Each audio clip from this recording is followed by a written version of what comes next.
자리에 앉으시겠습니다.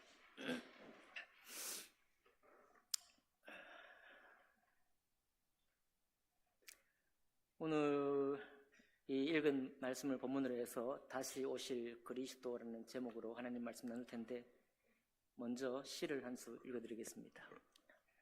한계령에서라는 시인데요, 제가 한번 낭독해드리겠습니다. 온종일 서북 주릉을 헤매며 걸어왔다. 안개 구름에 길을 잃고 안개 구름에 흠씬 젖어 오늘 하루가 아니라 내 일생 고스란히 천지 창조 전에 혼돈 중에 헤매일지 36,500날을 딛고 완숙한 늙음을 맞이하였을 때 절망과 체념 사이에 희망이 존재한다면 담배 연기빛 푸른 별은 돋을까? 저 산은 추억이 아파 우는 내게 울지 마라 하고 발 아래 상처 아린 옛 이야기로 눈물 젖은 계곡. 아, 그러나 한 줄기 바람처럼 살다 가고파.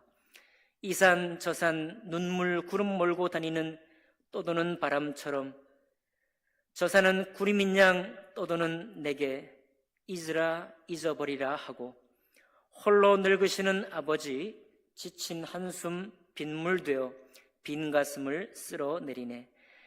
아, 그러나 한 줄기 바람처럼 살다 가고파. 이 산 저 산 눈물 구름 몰고 다니는 떠도는 바람처럼 온종일 헤매던 중에 가시덤불에 찢겼나 보다. 팔목과 다리에서는 피가 흘러 빗물 젖은 옷자락에 피나무 잎새 번진 불길처럼 깊이를 알 수 없는 애증의 꽃으로 핀다. 찬 빗속 꽁초처럼 비틀어진 풀포기 사이 하얀 구절초. 11살 작은 아이가 무서움에 도망치듯 총총히 걸어가던 굽이 많은 길, 아슬한 추억 부수며 관광버스가 지나친다. 저 산은 젖은 담배 태우는 내게 내려가라, 이제는 내려가라 하고 서북주릉 휘몰아온 바람 함성되어 지친 내 어깨를 떠미네. 아, 그러나 한 줄기 바람처럼 살다 가고파.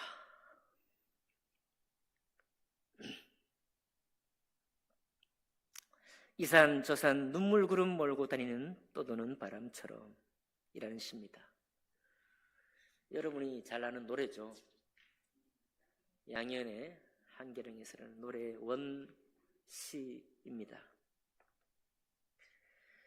이 시를 쓴 사람은 정독수라는 사람인데, 이 정독수는 공부를 학을 많이 하지도 못했어요. 시골에서 강원도 양양 오색 약수터 근처에 집을 짓고 평생을 살고 있는 사람인데, 이 시를 지은 나이가 18살이라고 해요. 18살에 이 시를 지었대요.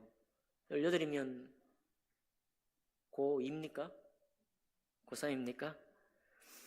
근데 이 18밖에 안 된 청년이 어떻게 이런 시를 지었는가 보니까 6살 때 어머니가 가출을 했어요.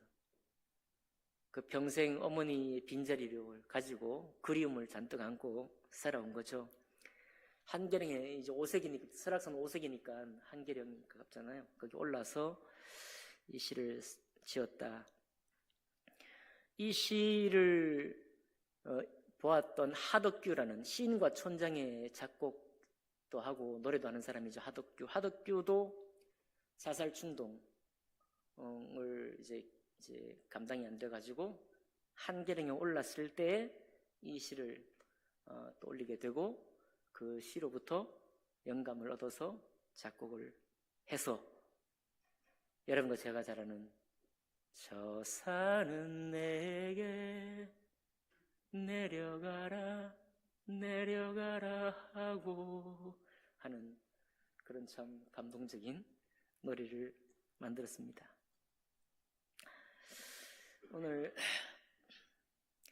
연말이니까 특히 여러분, 우리 이 시를 지은 정독수라는 사람이 6살 때 어머니가 가출해서 나가버리고 이제 아버지와 함께 살았으니까 이 남자에게 또 어머니 또 다르잖아요. 뭐 여자에게도 어머니 다르지만 어머니에 대한 그림을 평생을 안고 살면서 이제 그렇게 하니까 18밖에 안 됐지만 이런 시가 나오는 거죠. 근데 돌아보니까 여러분과 제가 지금 이제 2024년을 살고 있지만 우리도 이제 자라오면서 가난했던 시절이 있잖아요. 너무 가난했던 시절이 있습니다. 또 더 가지지 못해서 다른 친구들이 또 부럽고 질투가 나고 해서 또 용도 써보고 힘도 한번 내보고 그러다가 잘못되기도 하고 그랬던 우리들 아니겠습니까? 또 특별히 우리 여기서 말하신 분들이야 뭐 개인마다 있는 이런 슬픈 사뿐만 아니라 이 나라 국가적으로 어려웠던 시절을 여러분들이 다 지나쳐 오셨기 때문에 이런 가슴들을 다 안고 여기까지 오시지 않았나 이런 생각이 듭니다. 그런가 하면 오늘도 생계를 위해서 이 가정을 챙기기 위해서 예배할 수 없는 그런 가정도 지금 현재 우리에게 있고 또 이제 갓 취업을 해서 이제 젊은 청년으로서 직장에서 살아남고 버티고 그렇게 이제 싸워가는 것이 녹록지 않은 그런 싸움을 싸우는 친구도 있고 취업을 열심히 준비하는 사람도 있고 그렇습니다. 그러니까 우리 인생에 여러 날 많은 순간에 우리는 채워져서 사는 것이 아니고 또 있노라 해서 누리면서 사는 시절보다는 이렇게 없고 또 빈 가슴으로 그리워하는 시절들을 우리가 많이 살고 있죠. 근데 언젠가 돌이켜 보면은 하나님이 왜 이런 가슴들을 우리에게 주셨을까? 왜 하나님께서 우리 각 사람에게 이런 슬픔들을 우리에게 안겨주셨을까? 생각을 해봅니다. 그러면 어떻게 보면 가졌다라고 하는 사람이 가질 수 없는 그 깎아놓은 마음이죠. 이제 파놓은 마음, 떠내진 마음. 내가 잘못해서도 아니고 어떻게 살다 보니까 어려서 혹은 가정의 형편상 그리고 나의 어떤 인생사의 어떤 슬픈 사연 때문에 이제 빈 마음이 되는데 이 빈 마음이야말로 오히려 하나님을 알고 또 사람을 알고 또 사람을 헤아릴 수 있는 그런 그 귀한 마음이 아닌가 이렇게 생각이 됩니다. 여러분 우리 시골에서 열심히 생계를 위해 아이들을 공부시키느라고 바빠서 그저 먹고 살기 위해서 일만 했던 사람들이 오히려 다른 사람을 잘 헤아리죠. 별로 벌이가 신동치 않아도 그것으로 다른 사람을 나눌 줄도 알고 어떻게 보면 이와 같이 빈 마음이 있었던 사람의 마음이 훨씬 더 풍성한 마음입니다. 훨씬 더 다른 사람을 품을 줄도 아는 그런 마음이 준비되는 거죠. 그러나 우리가 안타까워할 필요가 없습니다. 있는 사람들도 반드시 한번 떨어지거든요. 있는 사람도 쪽방촌에 갈 때도 있고 전세방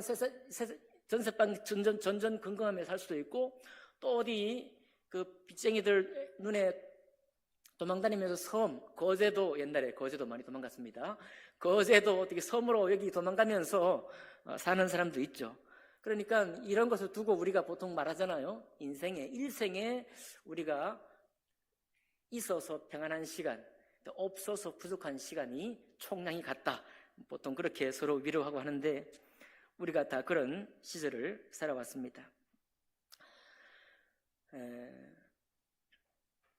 이 노래 이 가사가 바람처럼 살다 가고파라고 얘기를 해요. 우리는 살아가면서 어떤 형태를 만들려고 합니다. 아름다운 사과나무로 살지 아주 맛있는 포도나무로 살지 어떤 멋있는 뭔가를 살길 원하는데 너무 마음에 깎아놓은 것이 많은 사람은 어떤 무언가가 되겠다라는 것보다 정말 바람처럼 살고 싶은 그런 마음이 들 때가 있죠. 바람처럼 구름처럼 살고 싶다 그런 생각이 들 수도 있는 것입니다. 그런데 그와 같은 세상에 예수님께서 오셨습니다.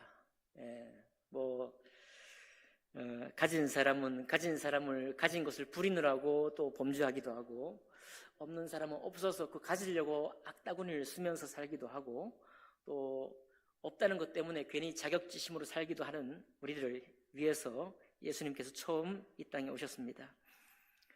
근데 우리가 신앙생활을 생각할 때, 여러분, 하나님을 믿는다는 것이 무엇이냐를 생각할 때 우리에게는 너무 아름답고 아주 예쁜 그림들이 많이 있죠. 바로 이 성탄의 기쁨도 아주 아름답고 예쁜 그런 그림들입니다. 우리에게 정말 어떤 들뜬 마음을 주고 뭔가 좀 어디 가서 잔치를 벌이고 싶고 그런 마음도 우리에게 주십니다. 그런데 그래서 우리 지난주에 우리 나오미 반에서 연말 송년 모임을 가졌는데 극동방송 콘서트에 갔다 왔어요. 1년에 한 번씩 꼭 가는데 우리 한 분 성도님의 도움으로 가서 쫙 콘서트를 보고 행운권 추첨을 했잖아요. 추첨을 했는데 제가 참 가기 전부터 이분이 뭔가 선물 받으면 좋겠다. 아마 우리 모든 사람의 마음이 있을 거예요. 구원받은 지 지금 2달, 석 달밖에 안 됐습니다. 우리 이은숙 성도님이 가서 행운권 추첨을 딱 하는데 그 번호가 걸렸잖아요. 제주에서 넘어온 벌꿀, 그걸 30명 우리가 앉은 줄 전부에게 줄 수 있는 그 권을 받아가지고 우리 성도님들 다 하나씩 가질 뿐만 아니라 우리가 앉아있던, 우리가 맨 앞줄 앉았어. 맨 앞줄, 그 앞줄 모든 분에게 제주에서 올라온 벌꿀을 다 선물할 수 있는 축복을 받았습니다. 이런 정도 우리에게 있어야지. 참, 박수 한번 드릴까요? 우리가 구원받고 새 사람이 되고 내 그 빈 마음, 깎아낸 마음, 그 없던 마음에, 그 어쩔지 못했던 그 마음에 예수님이 오셨다. 우리 연수성도님이 참 고백을 하는데 그 고백이 너무 진실돼요. 예수님 내 마음에 오셨다 고백하는 거예요. 예수님 내 마음에 확실히 오셨다라는 고백을 하니까 예배 드리고 성도들과의 교제가 얼마나 기쁘겠어요. 하나님이 또 특별 보너스까지 딱 주시니까 얼마나 기분 좋아요. 여러분, 또 우리가 주님 믿을 때 또 기도 응답을 탁탁 받는 그런 때도 있잖아요. 주님의 살아계심을 믿고 평안히 살라고, 소망 중에 살라고 주님께서 우리에게 오셨습니다.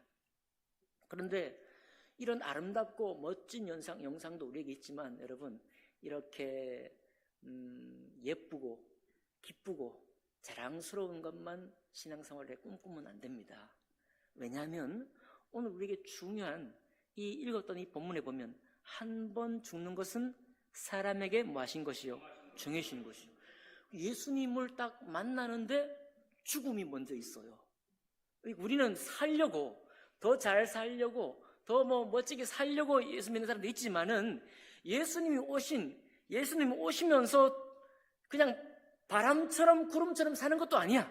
한 번 죽는 것은 사람에게 정해진 것이다. 그러니까 주님이 우리 모든 사람이 어떤 것으로도 이길 수 없는, 어떤 것으로도 회복할 수 없고 만회할 수 없는 그 죽음 앞에 우리를 딱 내세우는 것입니다. 이거는 성경만 있는 얘기도 아니고 이제 일리아드 오디세이 여기도 나온대요. 한 사람은 모두 한 번 죽는다라는 글귀가 그리스 시에도 나옵니다. 그거 모르는 사람이 있어요? 모든 사람 한 번 죽습니다. 근데 우리가 살아오면서 가진 아픔과 슬픔도 우리를 힘들게 하지만 이 죽음이라는 것, 죽는다라고 하는 것, 모든 것을 쓸어가 버리고 모든 있는 것도 가져갈 수 없게 만들고 나의 존재조차 사라지게 만드는 이 죽음의 문제를 넘어갈 수 있는 게 없는 거예요, 인생 중에. 그런데 주님이 오셨다. 한 번 죽는 것은 사람에게 정해져 있다. 모두 우리는 죽는다.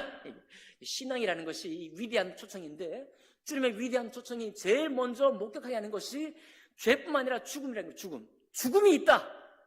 모든 것을 사라지게 만들고 아무것도 무가치하게 만드는, 어떤 것도 무가치하게 만드는 죽음이 있다라고 먼저 우리에게 보여주십니다. 그리고 그 후에는 심판이 있다. 이것이 모든 인생의 운명이라는 거예요. 우리 어떤 사람도 이 죽음은 피해갈 수 없고, 어떤 사람도 그리고 그 후에 있는 심판을 피해갈 수 없다라고 먼저 선언하십니다. 그런데 이렇게만 있다고 한다면, 한 번 죽는 것은 사람에게 정해진 것이고, 그리고 그 후에 심판이 있다는 이것으로만 끝난다고 한다면 인생이 정말 너무너무 슬프죠. 그저 구름처럼 사라질 것 같아요. 바람처럼 그냥 있다가 휙 사라지면 아무도 기억하지 못하는 그런 인생일 것 같습니다. 근데 여기가 끝이 아니고 28절로 넘어가잖아요. 28절, 이와 같이 그리스도도 많은 사람의 죄를 담당하시려고 단번에 들이신 바 되셨고 그랬습니다. 그리스도가 오셨어요. 그리스도가 우리의 삶을 축복하십니다. 우리의 가난하고 빈 가슴을 또 풍성케 하시기 위해 오시는데 그리스도조차 한 번 죽으시는 겁니다. 그리스도도 많은 사람의 죄를 담당하시려. 자, 이제는 모든 사람이 죽는 것은 기정사실이요 인간의 운명인데, 모든 만물에 생명이 있는 것의 운명인데 그리스도께서도 죽으십니다. 그 원리를 따라서. 왜냐하면 주님도 사람으로 오셨거든요. 사람으로 오셨기 때문에 죽임 받습니다. 그런데 주님의 죽으심은 다른 거죠. 왜 죽으십니까? 모든 사람의, 많은 사람의 죄를 담당하려고 죽으시는 거예요. 이것이 우리에게 축복이고, 바로 이 일을 이루시기 위해서 처음 초림하신 분이 예수님이십니다. 그러니까 사람으로 오셨으니까 사람의 모든 인간의 운명처럼 죽으시는 것은 정상이나, 주님이 친히 죽음의 자기를 스스로 내어준 것은 이 사람으로 태어나서 우리가 그 가난 때문이든 내 기질 때문이든 욕심 때문이든 무슨 인간의 소망 때문이든지 내가 살면서 지은 죄일 뿐만 아니라 하나님을 떠나서, 하나님을 떠나 있는 모든 죄를 주님께서 깨끗이 씻으시기 위해서 그분이 죽으신 것입니다. 그리고 어떻게 죽으셨냐? 단번에 영원히 한 번 들이시는 것으로 인해서 모든 사람의 죄를 다 깨끗이 씻으셨습니다. 이 일을 위해서 예수님 오신 거예요. 누가복음 2장에 보면 성경에 창세기부터 우리의 메시아 되신, 우리의 구원자 되신 분이 오신다는 예언이 여러 번 반복되어 있습니다. 이사야 53장에는 주님의 종이 오셔서 우리 모든 평안이 없고 죄 때문에 슬픔 가운데 있는 우리를 구원하시길 하나님의 종이 온다고 예언되어 있습니다. 그 예언, 하나님의 말씀을 허투루 여기지 아니하고 마음에 꼭 간직했던 시므온은 이렇게 노래합니다. 구유에 오신 예수님을 봤을 때 내 눈이 주의 구원을 보았사오니 이는 만민 앞에 예비하신 것이요 이방을 비추는 빛이요 주의 백성 이스라엘의 영광이니이다 라고 찬양했습니다. 82세 된 안나라는 여인도 선지자요 또 주님의 약속의 말씀을 기억하고 이 약속대로 계명대로 오신 예수님을 바라보면서 찬양했던 안나도 있었습니다. 이렇게 우리 주님이 인생에 처음 우리에게 오셨습니다. 그러니 여러분과 저의 삶 살아가면서 겪게 되는, 어쩔 수 없이 겪게 되는 슬픔이 있고요. 또 주님께서 우리 각 사람에게 정해놓은 이 파놓은 그리움의 자리, 내가 스스로는 채울 수 없는 그 자리를 주님이 파놓으셨지만은 그 모든 것들을 주 예수 그리스도의 은혜와 은총 가운데 이 죄사함을 통해서 하나님과 우리를 관계를 맺으시고 하나님을 아버지로 부르게 하시고 우리가 하나님의 자녀가 되는 그런 은혜를 우리에게 주셨다는 사실입니다. 요즘 자주 듣는 고백 중에 하나가 우리의 자녀들만 엄마를 찾는 게 아니고 82세, 95세, 100세 이제는 인생을 다 사시고 주님의 부르심만을 기다리는 어르신, 그 모친, 그 부친도 마지막에 그리워하는 분은 엄마잖아요. 엄마라고 한대요. 누가 제일 보고 싶냐 그러면 엄마라고 한다고 합니다. 저희 가정에서도 이제 63세에 세상을 먼저 떠난 큰형님이 있는데 마지막 가기 전에 엄마를 보고 싶다고 그렇게 또 얘기를 했더라고요, 보니까. 그러니까 나를 낳고 기르신 부모님, 특별히 어머님은 우리에게 얼마나 소중한 분이에요. 그렇죠? 이건 뭐 대체 불가해요. 어떤 것으로도 대체 불가한 것입니다. 그런데 우리 개인사에 있어서 엄마와 부모님이 그런 자리를 차지합니다만은 개인사를 넘어선 어떤 선택, 이제는 부모님이나 어머님, 육신의 부모님과 어머님이 나를 도울 수 없는 처지에 있을 때, 그럴 때 우리 속에 내가 걸어가는 길을 격려해주고 여전히 잘한다고 우리를 인도해 주시는 분이 누구냐 하면 우리의 하나님 아버지십니다. 예수 그리스도를 통해서 우리가 그렇게 인도를 받는 거죠. 그런데 그 처음 오신 분이 오늘 우리가 이번 12월에 기념하는 예수님의 초림이에요. 예수님이 처음 오신 것이 바로 그 이유다. 모든 사람이 죽고 심판을 받을 수밖에 없지만은 그리스도께서 오셔서 사람의 몸을 입고 오셨기 때문에 죽을 수밖에 없는데 오히려 우리를 위해 우리의 모든 죄를 담당하시고 모든 슬프고 연약한 것을 다 감당하시고 깨끗게 하시기 위해서 한 번, 단번, 영원히 단 한 번 죽으셔서 그 뜻을 이루신 분이 예수 그리스도시다 이 말입니다. 그런데 그걸로 또 끝이 아니에요. 야, 이 주님을 우리가 맞이하고 이렇게 기쁘고 즐겁게 사는데 그것만이 끝이 아니라 그 다음에 뭐라고 되어 있습니까? 구원에 이르게 하기 위하여 죄와 상관없이 자기를 바라는 자들에게 두 번째 나타나시리라. 자, 여러분, 우리가 예수님을 믿음으로 고백할 때 우리는 구원받아요. 우리는 하나님의 자녀가 되었습니다. 하나님 안에 살아요. 그러니까 우리가 구원받은 이 확신은 우리에게 있습니다. 그런데 구원에 이르게 하기 위하여라고 또 쓰고 있어요.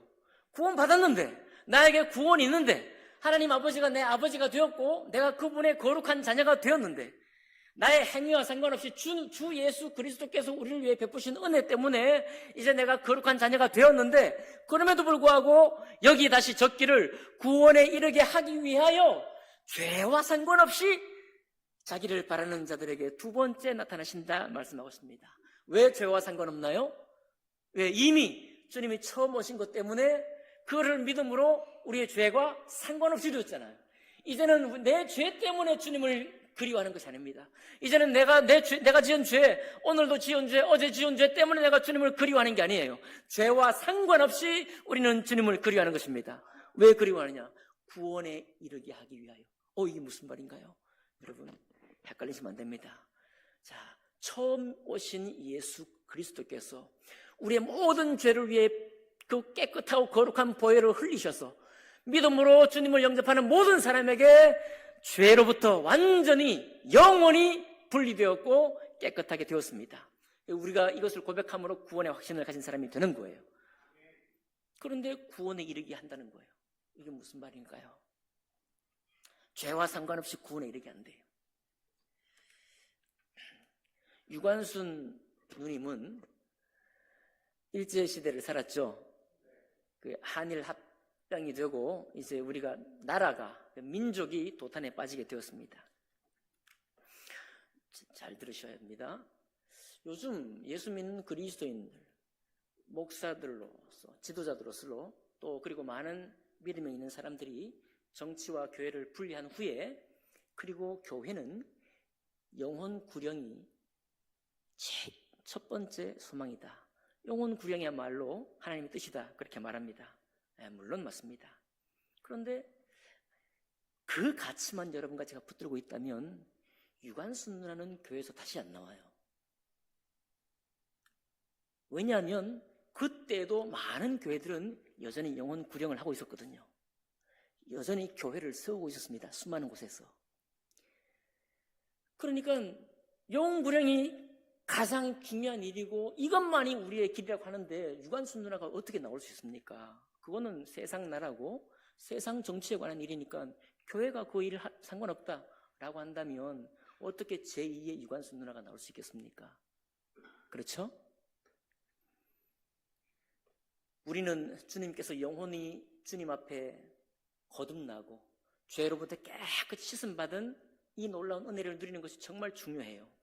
그러나 나라와 민족에 관한 뭐 비단 나라와 민족뿐이겠습니까? 하나님이 우리 각자에게 은사대로 어떤 소명, 부르신 바에 그 일이 있다고 한다면 그 일을 향해서 헌신하고 누가 알아듣든 알지 못하든지 간에 그 일을 위해 섬기고 도전하고 설령 감옥에 툭 떨지라도 내가 해를 당할지라도 내 일 때문에 내 가족이 어려움에 처할지라도 그 소명을 위해 헌신하는 것은 옳습니다. 왜냐하면 하나님이 이 온 세상을 주님의 정의와 공의로 통치하시기를 원하시거든요.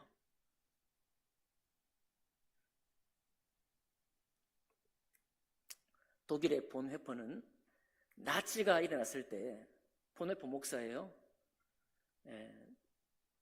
40여 세 때 순교했습니다. 근데 그때 역시 독일에도 수많은 교회들이 영혼 구령을 했어요. 교회를 세웠습니다. 본회퍼는 교회를 세우고 복음을 전하던 과정에 나치가 들어왔어요. 자기 나라예요. 독일 사람이고 히틀러에 의해서 나치가 세워졌습니다. 그 나치를 반대하기 시작했어요. 그 나치를 반대하기 시작해서 결국은 나치의 손에 감옥에서 죽게 됩니다. 우리가 이제 찬양의 선한, 우리가 자주 불렀던 찬양 있죠? 선한 뭡니까? 네, 선한 노래 그 가사를 쓴 사람이 본회퍼예요. 교회가 영혼 구령과 천국 가는 것만 우리가 주목하게 된다면 본회퍼는 나오지 않습니다. 그건 비정상이거든요. 그런 사람은 나오면 안 돼. 그런데 제가 이 50대 중반에까지 말씀을 묵상하고 세상을 살펴보니까 교회는 여러분과 제가 서 있는 우리의 한 번밖에 없는 인생에서 우리가 관여되어 있는 모든 영역, 모든 삶의 부분에 성실해야 합니다. 거기에 진실되고 정직하고 정의롭게 행해야 합니다. 그것이 교회의 부차적인 숙제가 아니에요. 이것은 구약의 말씀에도 여러 군데에 그렇게 기록되어 있고 신약에도 마찬가지입니다. 교회가 구약 시대에 하나님의 법이 세워지지 않았을 때, 주님을 향한 믿음이 세워지지 않았을 때 이스라엘 나라의 모든 왕들이 다 온갖 신을 섬겼습니다. 암몬 신을 섬기고 모압 신을 섬기고 1월 성신도 섬기고. 그러니까 여러분, 종교의 타락은 세상의 타락이고요, 세상의 타락은 또한 종교의 타락을 가져옵니다. 이 말이 무슨 얘기예요? 구원에 이르게 하기 위해 제가 이 말씀을 드리는 거예요. 왜 우리가 구원의 확신을 받았는데 왜 구원에 이르게 하기 위하여 죄와 상관없이 자기를 바라는 자들에게 두 번째 나타나시는 이 소망을 기다려야 합니까? 여러분, 유관순 누나가 감옥에 갇혔어요. 거기에 유관순 누나의 어머니가, 아버지가 도울 수 있나요? 그를 보석해 줄 수 있습니까? 그렇게 우리 한 사람의 인생에서 소박하게 주님 어머니와 아버지를 그리워하고 그분들의 도움을 함께 있기를 바라는 마음이 있지만 도울 자가 없어요. 도울 자가 없습니다. 누구만이 그의 인생을 돕느냐? 우리 주님만이 그를 도와요. 주님만이. 그러니까 왜 구원 받는 사람에게 받은 사람의 구원에 이르게 하도록 죄와 상관없이 두 번째 나타나실 주님을 기다리라고 하시느냐? 바로 여러분과 제가 하나님 앞에 죄 씻음 받은 사람으로 하나님의 자녀된 인생으로 서 있는데, 여기 교회를 열심히 세울 뿐만 아니라 여러분과 제가 서 있는 2024년, 2025년 우리가 살아가는 모든 형편 가운데에서 하나님의 말씀의 법이 원한다면, 하나님 말씀의 법이 이것을 옳다고 말한다면 그 옳음에 대해서 우리가 살아내라고. 그러나 그럴 때 나의 생계가 어려움에 처할 수도 있고, 내 가정이 어려움에 처할 수도 있고, 내 인생이 아름다운 소망에서 벗어나서 원치 않는 죽음에 내어줄 수도 있는 거죠. 지금은 그럴 사람이 아무도 없지만 바로 그때에도 무엇을 바라느냐 하면 구원받은 우리를 영화롭게 하기 위해서 다시 오실 예수님을 바라보면서 그것을 견뎌내라는 겁니다. 그것을 이겨내라는 거예요.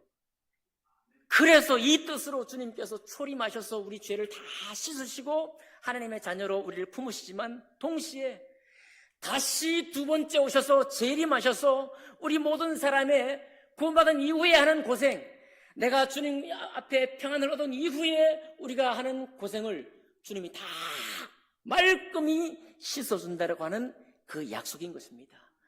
그것을 바로 구원에 이르게 하기 위하여, 곧 영광스러운 구원이 되게 하기 위해서 다시 오신다는 겁니다.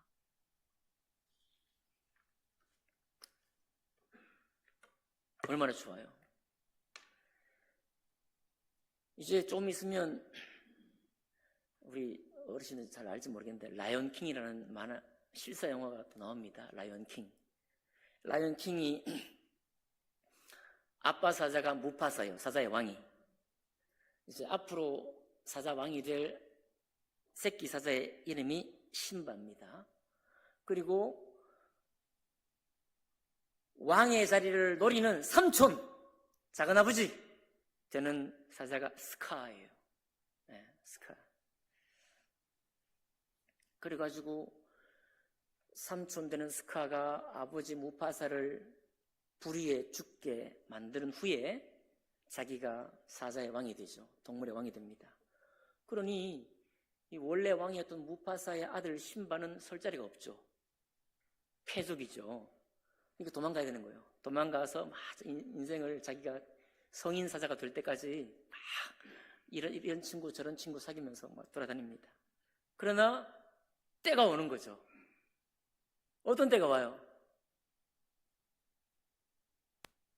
다시 아버지의 왕을 되찾을, 왕위를 되찾을 때가 오는 것입니다. 자, 그럴 때 유명한 대사가 하나 나와요. 이제 막 삼촌 스카는 이미 왕자를 차지해서 다 자기 편으로 다 끌어모았습니다. 그러니까 이 아들 신바가 그 자리를 탈환하려면은 엄청난 고난을 받아야 되는 거예요. 그죠? 자기가 죽을지도 몰라. 탈환하지도 못하고 죽을지도 몰라요. 그럴 때 나오는 유명한 대사가 I will be with you 라는 대사예요. 그 누가 하느냐? 환상 중에 아빠 사자, 아빠 무파사가 나는 너와 항상 함께 있다. 이미 죽었는데 나는 너와 항상 함께 있다라고 대사가 나옵니다. 그 대사를 듣고 힘을 얻어가지고 이 신바가 아빠 무파사의 그 사자의 왕, 그 왕위를 차지하기 위해서 출발하는 것입니다. 결국은 어떻게 되겠어요? 쟁취하죠. 그럴 때 나온 대사가 I will be with you예요.